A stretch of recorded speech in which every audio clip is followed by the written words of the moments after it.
So what I'm going to be showing you is a self-myofascial release with a tennis ball for your suboccipital region, which is the region just below where the skull and the spine meet. So feel the back of your head and you're going to notice the bony prominences. You're going to notice it's a nice solid bone. Just in behind that, we have our suboccipital region.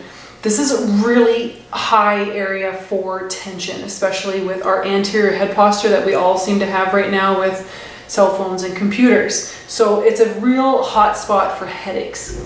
So what I want you to do, and I know this seems kind of weird, why do you have a block there? Can I just do this without a block and flat? I actually find that you don't get deep enough into the suboccipital region without having something that's kind of propped up a bit more, because I find that my head hits before the ball even does. So I don't have enough pressure. That's why I'm going to be using a block. So if you're somebody who doesn't have a block, you have a textbook or anything that's kind of got a big enough base so you can prop up to get into the occipital region a lot better. So I always start with a nice pliable tennis ball. If you only have access to a lacrosse ball, it might be a little too firm to be into the suboccipital region of your neck. Just a heads up with that. So I always find tennis balls are kind of the way to go.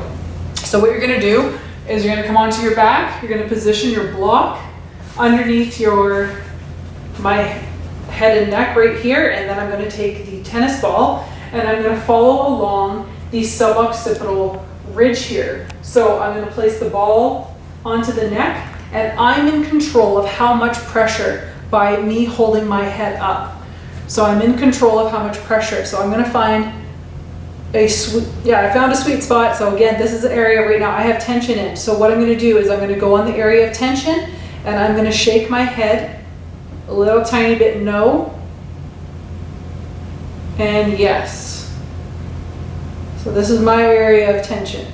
And already I can feel it feels so much better just by going no and yes. And then I'm going to readjust the ball to different areas of the suboccipital region.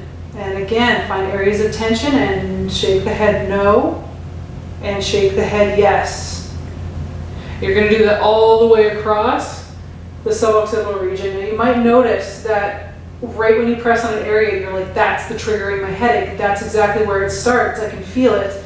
Stay on those areas a little bit longer. So sometimes even working these areas, saying yes and no, shaking your head, you might notice you need to be on there for a good 30 seconds to 1 minute, and that's okay.